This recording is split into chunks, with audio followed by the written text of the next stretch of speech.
मुंग्या नेहमी एकत्र राहतात. खरी गंमत ब्याच्या मुंग्यांशी घर म्हणजे वाळू जमिनीखाली असतात. मुंग्या घर बांधतात अगदीच एकत्रच मिळून.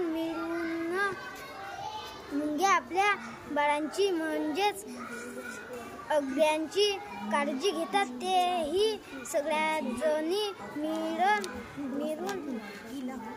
मुंग्या एकत्र शोधतात तेही एकमेकीबरोबरच. मुंग्या आपले अत्र घरी घेऊन जातात. पुन्हा सगळ्या मिळूनच बळका अंड्यामधून मुंग्या मोठ्या होतात ते पण एकत्रच.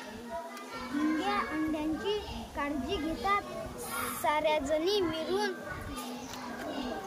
खरी गंमत लढाई करतात मुंग्या चावा घेतात. दोस्तांनो, अल्फातून दुनियेत तुमचे स्वागत. या दुनियेत आपण काय करणार माहीत आहे? खूप खूप हसणार, नाचणार, बागडणार, नवीन नवीन माहिती मिळवणार, अल्फातून गल्ल्यात पैसे साठवणार.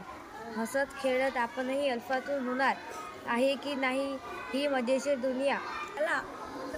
डोंगराला आग लागली, पळा पळा 1 2 3 4 शिकूया चला. हिरवीगार पाने आणि छान छान फुले, आगळ्या वेगळ्या गोष्टी गोळा करूया चला. बसून गहू निवडत होती, तिला खालून कोणीतरी शिटी मारलेली ऐकू आली. म्हणजे आधी तीच लक्ष गेलं नाही, पण मग सतत मारलेली शिट्टी ऐकून तिची लक्ष गेलं. तिनं बसल्या जागेवरून गॅलरीच्या थोड्या खालच्या जाडीतून पाहिलं तर कोणी दिसेना. अहो सामी, जरा पाणी घ्या. हा आवाज विहिरीच्या एका बाजूने ऐकू आला, परंतु तो जणू कुणाच्या कानी पडलाच नाही. त्या आवाजाकडे कुणीही लक्ष दिले नाही. सामी, थोडं पाणी घ्या ना. या मटक्यात टाकून हा प्रार्थना करणारा आवाज तसाच वाया गेला. गुरुनाईवर माझा ठाम विश्वास आहे. प्रत्येक 1000 मुलांमध्ये 2 मुले ही सामान्य असतात असा माझा विश्वास आहे. मात्र त्यापैकी अनेक सामान्य मुलांना त्याची गुणवत्ता आणि कौशल्याचा विकास करायची संधी मिळत नाही. त्यांच्यापैकी केवळ काही जणांनाच ही मुले परफेक्ट जीवनातील मोठे विरोध किंवा वैयक्तिक बनू शकतात. ते सरकारी सेवेत होऊ विचारले आम्ही ऐकू इच्छित. वजीर घाबरला. त्याच्या तोंडून शब्द निघेनात. बादशहाने विचारले, का कसली भानगड आहे? तुम्ही वाचत का नाही?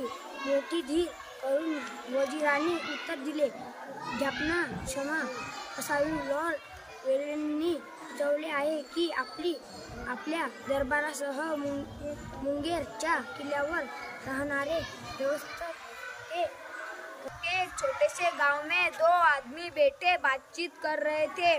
उनमें से एक बुजुर्ग पढ़ता था, चेहरे रोबीला और तेजस्वी था. लगता था मानो उसके चेहरे के चारों ओर प्रभा मंडल है. दूसरा भी अच्छा था, तगड़ा व्यक्ति था. उसकी आंखों में गुरु के प्रति अपार भक्ति उमड़ रही थी.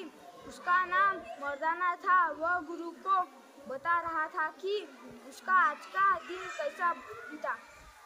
जग आहे, धकाधकीचे भाऊगर्दीचे जंगले झपाट्याने नाहीशी होते आहेत तर आणि त्यांच्या बरोबर संख्या पशुपक्ष्यांच्या अन्न विचार 23 कप्प्यात चाललेला आहे. त्यांच्या प्रत्येकी तशीचे पशु पक्षी तर गोदावरीचे नामशेष झाले आहेत. बाकीच्यांसाठी प्राणी संग्रहालय हेच बहुधार खरेच असावे. मान्य प्रणाली दिखाई ब्रह्मी तब तो वह रामू की बहू से डरती थी, पर ब्रह्म वह साथ लग गई. लेकिन इतने फासले पर कि रामू की बहू उस पर हाथ न लगा सकी.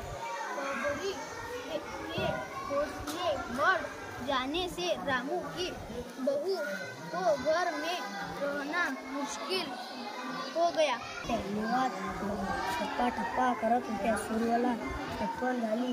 आणखी झालं की नवीन आणलेली सुख देणारी होती. ती कसे छान होती. सुपर बाहेर काढून ठेवली उभी ती.